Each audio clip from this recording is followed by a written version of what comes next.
Hey guys, this is Lani. So in today's video, I wanted to share with you guys what is going on in the garden. So this is the first week of December.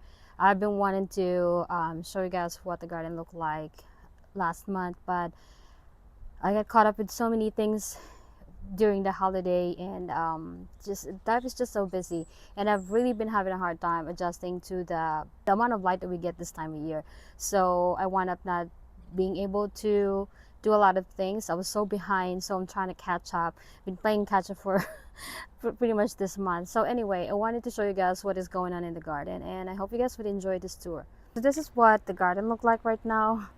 So as you can see, these two raised bed and so as the other raised bed that is right there are both covered for the season, because I have some plants that are planted in here. Though they are cold tolerant, they can benefit from being covered. So I use a plastic sheeting just like this to use for protecting them from frost. So the plants that I have in this raised bed are um, cabbage, broccoli, mustard, radicchio, and I have some beets in there as well.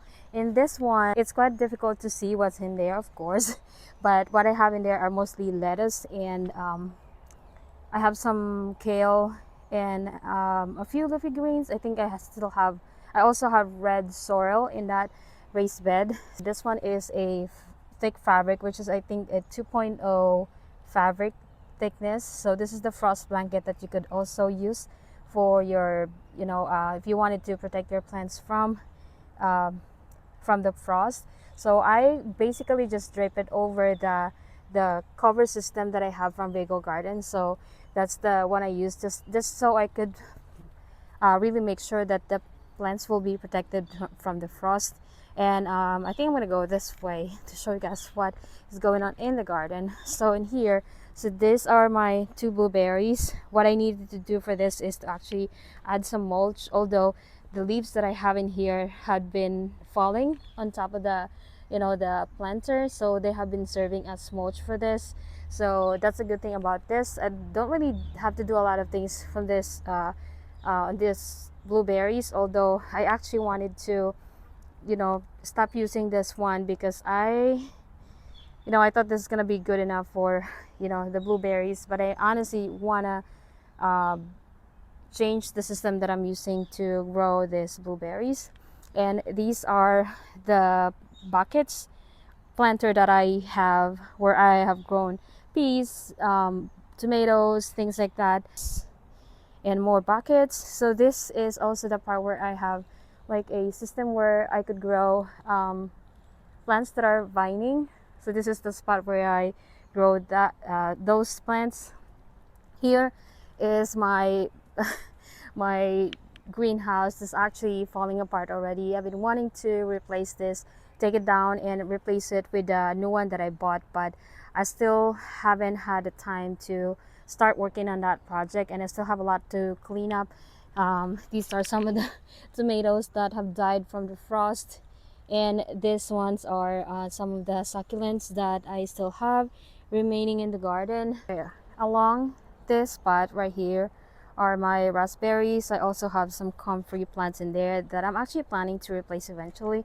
So some of them are already starting to flop down. So these plants, these raspberries and blackberries, eventually they will start becoming more dormant. I just leave this spot as is and deal with them in January. What I'm planning to do is actually put some more leaves on the on top of the raised bed. As you can see, it's settled already, so I haven't really had a time to add any soil in this raised bed, but for now what I'm planning to do is really just to add some leaves on top so that I could protect the root system of these raspberries. There's, as you can see, they're already starting to shrivel and become dry, just like this. So yeah, that's gonna be the end of the season for this. So you can see in this part of the garden, you see the mess. So in here I also have some pots which I'm gonna be rejuvenating by adding some potting soil. These are blueberries that has started becoming dormant.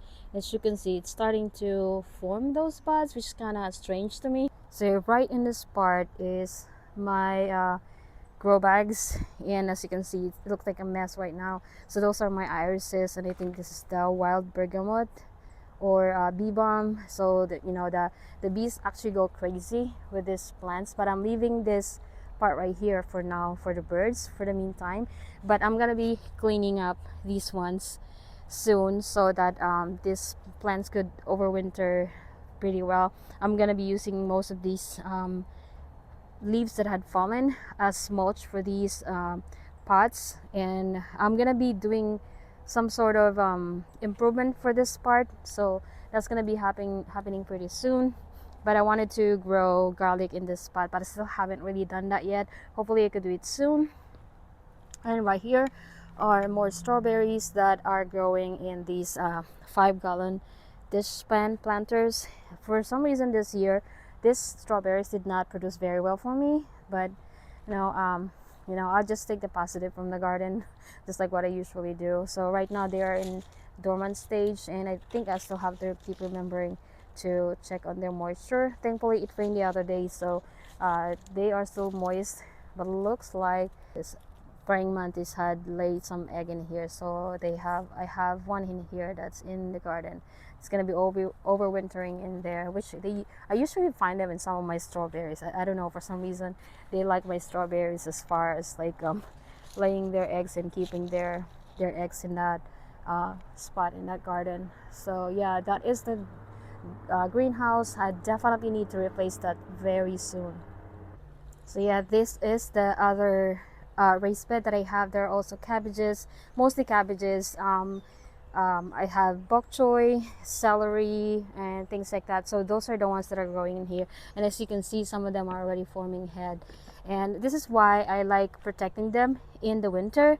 And because I know that if you protect them pretty well, you could harvest leafy greens throughout the season. So yeah, just taking advantage of some of this, you know, strategies that you could do in order to grow something even if it's actually really cold outside. I think that's the beauty of our weather here in Maryland, because I think it allows you to be able to grow certain things that you can't grow in some zones, because we experience winter here, we experience snow and things like that, but we are pretty mild compared to other states. So yeah, I'm pretty thankful that I can garden all year round, because you know, it's kind of difficult when you have to stop gardening. So I think it benefit me when it comes to my drive, when it comes to gardening, because I don't need to stop gardening at some point of the year. It it it keeps the momentum going for me as far as gardening, because I don't have to stop gardening. So although I do different things in different season, it still allows me to grow something in a garden. So I think that's the beauty of it. If you guys haven't learned this one yet or didn't know about this yet, I wanted to share with you guys that if you have a watering system, because this is the watering system that I have. So this is from the company called Giraffe Tools, and as you could have noticed, I have taken off the one watering one that I use for this, because if it's too cold and it's below freezing temperature, what happens is it kind of messes up with the device, with the gadget. So what you want to do at the end of the growing season is to put away those um, gardening gadgets, the watering wand. And I've learned that the hard way, because there's one time that I left it outside, and it was really freezing cold, and I think I turned on the water at some point just to test it, and it really messed up with the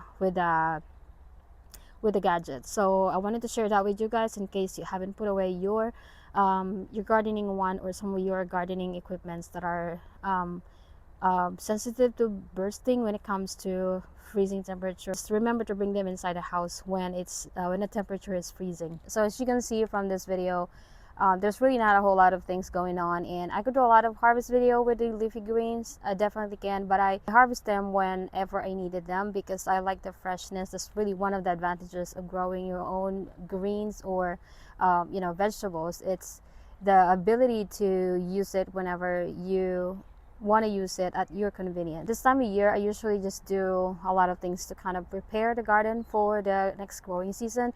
And one of the things that I concentrate more on is, using up a lot of the fall leaves and things like that to make my own compost and to enrich my. One of the secrets to growing a successful garden is really dedicating time to prepare and spending time to get the gardening space ready instead of waiting until spring to start gardening. Gardening starts in the fall, or it starts whenever you can prepare a garden. So if you guys wanted a successful garden, definitely dedicate time, carve out a time of your day in order to prepare your garden, get ready for the next growing season, because that's just how it goes.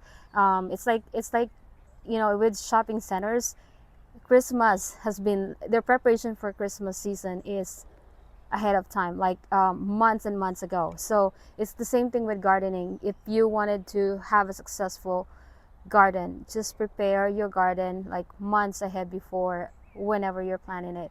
Like if you wanted to grow the most of your vegetables in the spring, make sure that you're preparing your garden for success. So I have prepared for these plants that I have grown for this fall during the summer. So when it's quite hot, it's the same thing. Even if you are not growing anything this fall and let's say you missed it, you weren't able to prepare anything for it, that's totally fine. Just get your garden ready and you'll be good to go. I hope I was able to inspire you to get your garden ready and to prepare for the next growing season. So in other places, it may be too cold. It's probably really hard to do a lot of things outside, but it's totally fine. Even in our area, there are days that it's just difficult to go outside.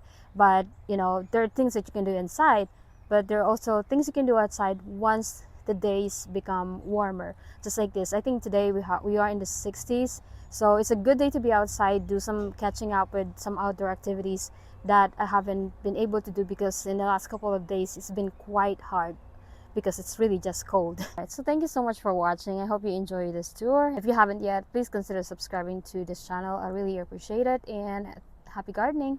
See you in the next video. Bye bye.